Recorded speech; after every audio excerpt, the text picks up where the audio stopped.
Movie का start 1962 में एक बहुत बड़ी शिप से होता है, जहां एक ऐसा हादसा होता है जो आपको हैरान कर देगा। शिप पर पार्टी चल रही होती है और सब एंजॉय कर रहे होते हैं कि तभी अचानक हमें एक स्ट्रेंज सा हाथ देखने को मिलता है जो शिप के सिस्टम को डिस्टर्ब करता है और जिसकी वजह से एक वायर निकलती है और डांस फ्लोर पर मौजूद सब लोगों को चीरती हुई जाती है। सब लोगों की बॉडीज दो पार्ट में डिवाइड हो जाती है, मगर एक छोटी बच्ची केटी छोटी हाइट होने की वजह से बच जाती है। ये हॉरिफाइंग सिनेरियो देखते हुए वो जोर से शाउट करती है। सीन्स प्रेजेंट पर शिफ्ट होते हैं जहाँ एक सेल्वेज क्रू एक शिप को रेस्क्यू करके शोर पर लाते हैं, जिसके बाद वो एक क्लब में बैठे अपनी विक्ट्री सेलिब्रेट कर रहे होते हैं। वहाँ उन्हें जैक फेरीमैन एक वेदर सर्विस पायलट मिलता है। जैक उन्हें एक शिप एंटोनिया ग्रेजा का बताता है जो सदियों पहले गायब हो गई थी। साथ ही वो बताता है कि ये शिप गोल्ड से लोडेड थी और रूमर्स के मुताबिक ये बेरिंग सी में है। सेल्वेज क्रू शिप को रेस्क्यू करने का डिसाइड करता है, जिसके लिए वो नेक्स्ट डे जैक के साथ जाते हैं। डेस्टिनेशन पर पहुंचने पर उन्हें कोई शिप नहीं मिलती, जिस पर वो काफी हैरान होते हैं कि अचानक उसकी बोट एक बहुत ही जायंट शिप से टकराती है। लकीली किसी को कोई इंजरी नहीं होती। जैक और ग्रीड के अलावा बाकी सब उस शिप की तरफ बढ़ते हैं। शिप के अंदर जाने पर उनके साथ अजीब चीजें होना शुरू हो जाती हैं। उन्हें एक साउंड सुनाई देती है और वो उसे फॉलो करते एक क्लॉक तक पहुंचते हैं, जिसका पेंडुलम आवाज कर रहा होता है। अचानक वो हिलना बंद कर देता है और जब मुंडर उसे टच करने लगता है तो क्लॉक में से आवाज आ जाती है और वो बहुत बुरी तरह डर जाता है। जब वो लोग आगे बढ़ते हैं तो क्लॉक के साथ पड़ी टेबल पर स्क्रैबल खुद ही सेट होती है और उस पे वेलकम लिखा होता है, जो कि काफी वियर्ड और सस्पिशियस होता है। आगे बढ़ने पर अचानक मंडर के नीचे से फ्लोर टूट जाता है और वो गिरने ही लगता है कि उसे मॉर्निन पकड़ लेती है। जब वो उसे ऊपर पुल करने की कोशिश कर रही होती है तो उसे सामने केटी नजर आती है। जब वो दोबारा देखती है तो केटी गायब होती है। खैर बाकी सब मिलकर उन दोनों को ऊपर पुल कर लेते हैं, मगर ये सब मॉर्निन के लिए काफी शॉकिंग होता है। बोट को सर्च करते हुए डॉज को एक डिजिटल वॉच मिलती है। हैरानी की बात ये है कि 1962 में तो डिजिटल वॉचेस होती ही नहीं थी।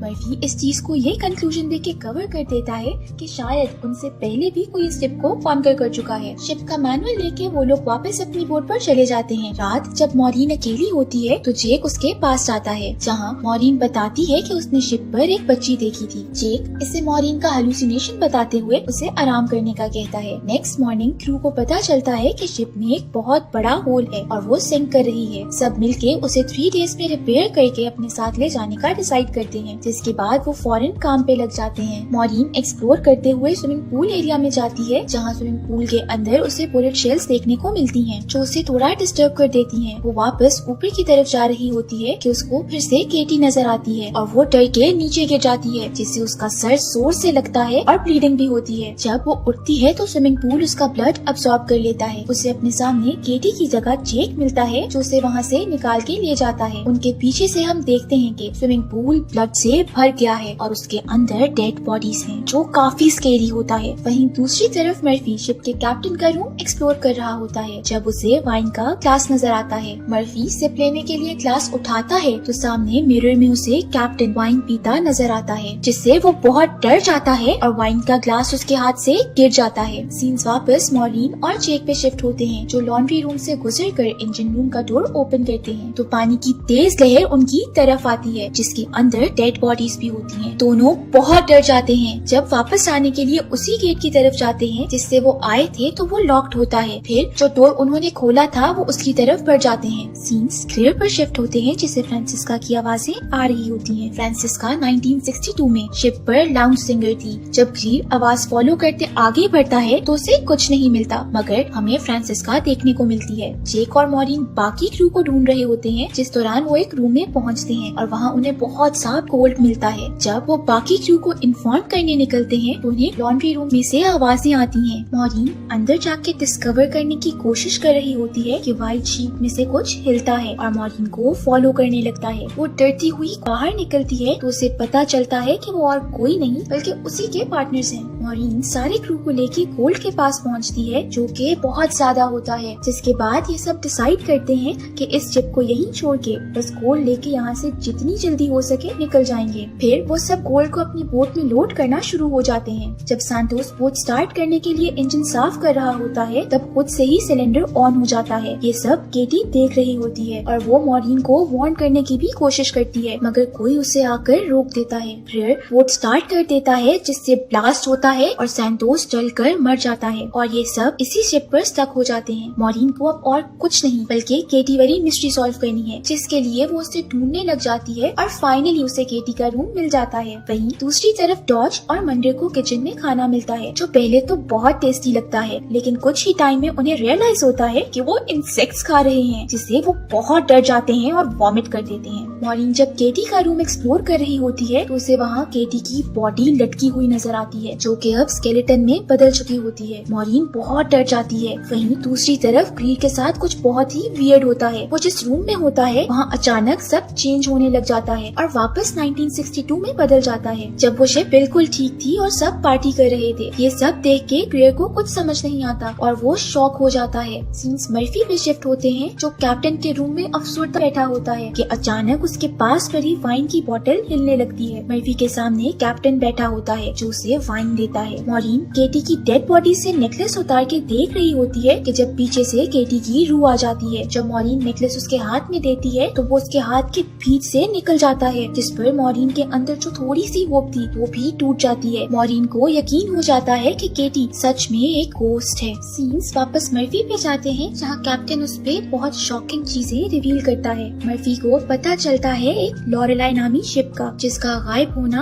आज तक एक मिस्ट्री है। उस शिप को एंटोनियो गाजा ने रेस्क्यू किया था और वो सारा गोल्ड भी लॉरेलाई शिप का था। जिस दिन एंटोनियो गाजा ने लॉरेलाई को रेस्क्यू किया था, उसके ठीक 2 दिन बाद एंटोनियो गाजा डिसअपीयर हो गई। कैप्टन मर्फी को एक पिक्चर दिखाता है, जिसको देख के मर्फी का रंग उड़ जाता है। अब वो पिक्चर किसकी है ये हमें आगे पता चलेगा। केटी मॉरीन को बताती है कि वो और इस शिप पर मौजूद बाकी लोगों की सोल्स यहाँ हॉस्टेज हैं और जो ये सब कर रहा है, जब तक वो अपना कोटा पूरा नहीं कर लेता कोई भी यहाँ से नहीं निकल सकता। इससे पहले कि केटी आगे कुछ बताती, रूम की वॉल्स पे कुछ आना शुरू हो जाता है और केटी बहुत डर जाती है। वो मॉरीन को वार्न करती है कि जितनी जल्दी हो सके वो शिप छोड़कर चली जाए और वो अभी भी ऐसा कर सकती है। उतनी देर में केटी गायब हो जाती है और उन्हें बस उसकी स्क्रीमिंग सुनने को मिलती है। मर्फी, जो कि अब सब जान चुका है, मॉरीन को ढूंढ रहा होता है ताकि वो शिप से जल्द अज जल्द निकल सके, मगर उसे अपने सामने सांतोस की जली हुई बॉडी नजर आती है, जो उसे बहुत हॉन्ट करना शुरू कर देती है। दूसरी तरफ हम ग्रीड को देखते हैं, जिसे फ्रांसिस्का की रूह सेड्यूस करके अपने पीछे आने पर मजबूर करती है। जब वो ग्रीड को फुली अपने काबू में कर लेती है तो एक ऊंची जगह से नीचे फेंककर मार देती है। मॉरीन मर्फी को ढूंढते उसके पास पहुंचती है और मर्फी को मॉरीन भी सैंतोस ही लग रहा होता है, जिससे डर के वो मॉरीन पर हमला कर देता है। मर्फी मॉरीन को मारने की कोशिश करता है, मगर मॉरीन उसके पाँव पर नाइफ मार देती है। अब मर्फी जब उस पे हमला कर रहा होता है तो जेक पीछे से आकर मर्फी को जख्मी कर देता है और मॉरीन को बचा लेता है। वो अब मर्फी को एक्वेरियम में बंद कर देता है, क्योंकि वो फिर किसी पे हमला करके उसे जख्मी कर सकता है। चीजें इतनी सस्पिशियस हो जाती हैं कि जिसके बाद उन्हें बस इस बोट से निकलना होता है। मॉरीन बाकी सब के साथ शिप को फिक्स करने में लग जाती है। वो लोग शिप को रिपेयर कर देते हैं और मॉरीन ग्रेयर को ढूंढने निकलती है, जहाँ उसे वापस केटी मिलती है, जो उसे ग्रेयर की डेड बॉडी दिखाती है। केटी मॉरीन को अपने साथ पास्ट में ले जाती है, जहाँ मॉरीन पे सब राज खोलती है। मॉरीन दिखाती है कि शेफ्स गोल्ड की खातिर लोगों के खानों में पॉइजन मिला के खिला देते हैं, फिर वो खुद भी मर जाते हैं। बाकी लोग फायर से कट होके मर जाते हैं और कुछ को शिप के वर्कर्स फायरिंग करके मार देते हैं और केटी को उसके रूम में लटका के मार देते हैं। ये सब किस लिए? ऑब्वियसली गोल्ड के लिए है। जब वो गोल्ड तक पहुंचते हैं तो फ्रांसिस्का एक वर्कर को मैनिपुलेट करके बाकी सबको मरवा देती है और एंड पे उस वर्कर को खुद मार देती है, जिसके बाद एंट्री होती है विलन की, जो फ्रांसिस्का को भी एक हुक से लटका के मार देता है। जब मॉरीन को उसका फेस नजर आता है तो वो शॉक में आ जाती है। वो आदमी और कोई नहीं बल्कि जेक होता है, जो उन्हें इस शिप के पीछे लाया होता है। मगर वो ये सब कर क्यों रहा होता है? इस सब के फौरन बाद मॉरीन को मर्फी का ख्याल आता है, लेकिन जब वो वहाँ पहुँचती है तो मर्फी पहले ही एक्वेरियम में पानी जमा होने की वजह से मर चुका होता है और उसके हाथ में जेक की पिक्चर होती है, जो उसे कैप्टन ने दिखाई होती है। मॉरीन डॉज को जेक पे नजर रखने का कह के मंडर को ढूंढने चली जाती है। वहीं दूसरी तरफ कोई फोर्स मंडर को शिप की मशीन में खींचती है और वो भी पीसेस में बदल कर मर जाता है। पाइप्स में ब्लड आता है और ये देखकर मॉरीन को पता लग जाता है कि मंडर की भी डेथ हो गई है। सीन्स जेक और डॉज पे शिफ्ट होते हैं, जहाँ जेक के प्रोवोक करने पर डॉज को गुस्सा आ जाता है और वो शॉर्ट गन से उसे शूट कर देता है, जिसके बाद वो जेक को डेड समझ के वहाँ से निकल जाता है। वहीं दूसरी तरफ मॉरीन शिप में बॉम्ब फिट कर देती है। डॉज उसके पास पहुँचता है और उसे वो ब्लास्ट करने से रोकता है, मगर मॉरीन अब कुछ सुनने के मूड में नहीं होती। कोई रास्ता नजर न आने पर अचानक डॉज फेस चेंज करता है और हम पे रिवील होता है कि वो जेक है। जेक उसे कहता है कि मैं तुम्हारी तरह एक सैल्वेजर हूँ, तुम बोट इस्तेमाल करती हो और मैं सोल। यही मेरी जॉब है जो मुझे एक लाइफ टाइम सिन के बदले मिली है। अगर ये बोट डिस्ट्रॉय हो गई तो मेरी मैनेजमेंट खुश नहीं होगी, इसीलिए वो उसे शिप ब्लास्ट करने से रोक रहा होता है। मॉरीन के ना सुनने पर जेक उस पे हमला कर देता है। मॉरीन एरो पकड़ के जेक की लेग में मारती है और फिर वही एरो से बॉम्ब के रिमोट पे निशाना लगा के बोट से छलांग लगा देती है। सारी बोट ब्लास्ट होके डिस्ट्रॉय हो जाती है। मॉरीन को बाहर का रास्ता नहीं मिल रहा होता, तभी केटी आकर उसकी मदद करती है और उसे बाहर का रास्ता दिखाती है। बाहर निकलकर मॉरीन देखती है कि सब सोल्स फ्री हो गई हैं और अपनी नेक्स्ट लाइफ के लिए जा रही हैं। मॉरीन एक बॉक्स की मदद से फ्लोट करती रहती है और कुछ आगे जाने पर एक रेस्क्यू टीम उसे बचा लेती है। लास्ट सीन्स में हम देखते हैं कि मॉरीन को एम्बुलेंस में शिफ्ट करते हैं तो वो देखती है कि जेक जिंदा है और वो गोल्ड को एक और शिप में शिफ्ट कर रहा है, जिसके बाद मॉरीन डरी हुई हालत में जोर से शाउट करती है और मूवी एंड हो जाती है।